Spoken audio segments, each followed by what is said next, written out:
Welcome friends, welcome back to our channel Chatpatu Kathiyawad. આજે આપણે બનાવીશું ટોમેટો સૂપની રેસીપી.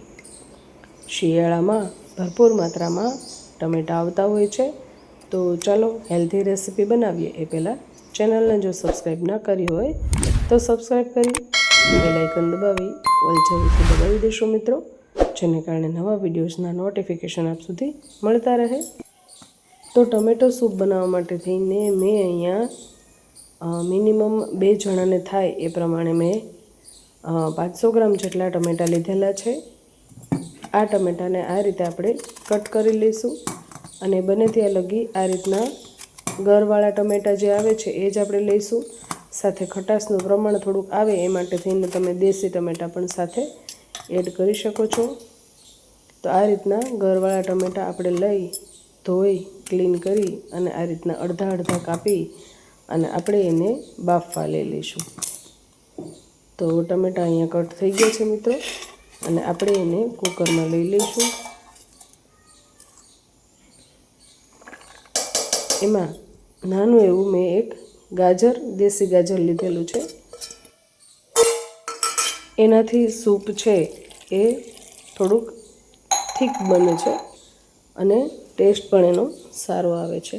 તમારી પાસે લાલ ગાજર અવેલેબલ હોય તો એ ગાજર પણ તમે નાખી શકો છો. સાથે જ એ ચડી જાય એ માટે થઈને 1 ગ્લાસ ભરીને પાણી અને સ્વાદ મુજબ નમક નાખી અને 2 થી 3 વિસલ થાય ત્યાં સુધી આપણે એને થવા દીધું છે.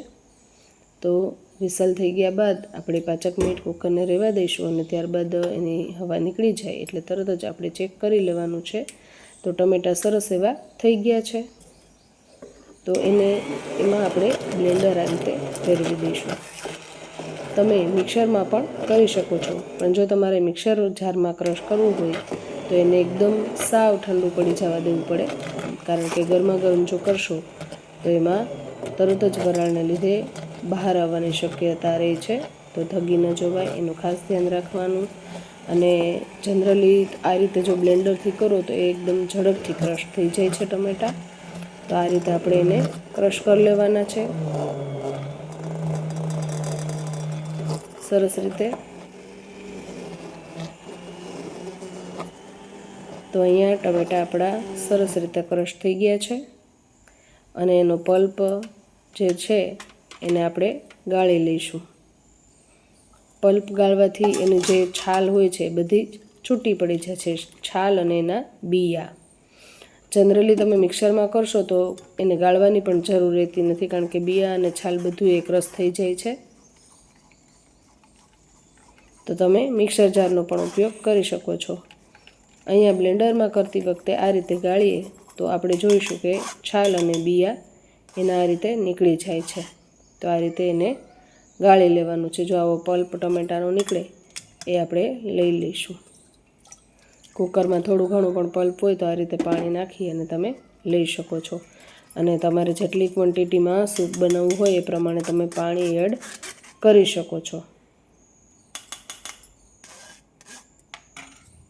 તો અહીંયા આપણે પલ્પ જે છે એ લેવાઈ ગયો છે. તો હવે આપણે સૂપ બનાવવા માટેની એક પ્રોસેસ થઈ ગઈ છે.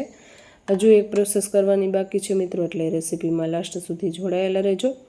હવે આપણે એનો ટેસ્ટ વધારવા માટેનું કામ કરીશું.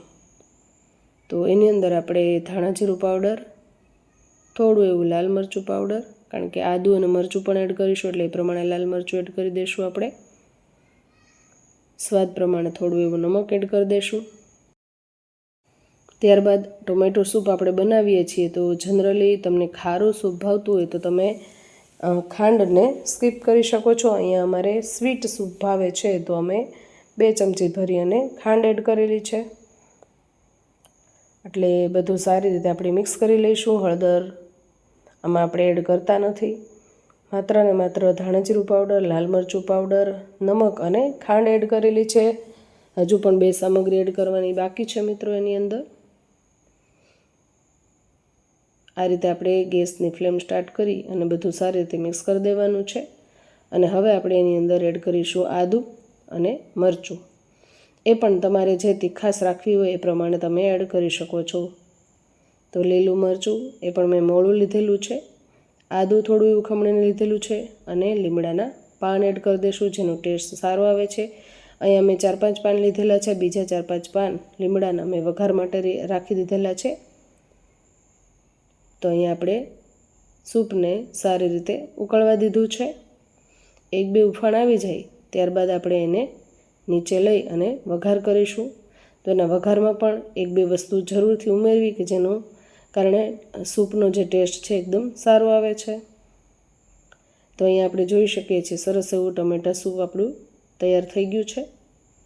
તો હવે આપણે ગેસની ફ્લેમ જે છે એ બંધ કરી અને સૂપના બાઉલને કઢાઈને આપણે નીચે લઈ લઈશું અને વઘાર કરવા માટેની તૈયારી કરીશું. તો વઘાર માટે થઈને એક વઘારિયામાં હું ઘી એડ કરીશ.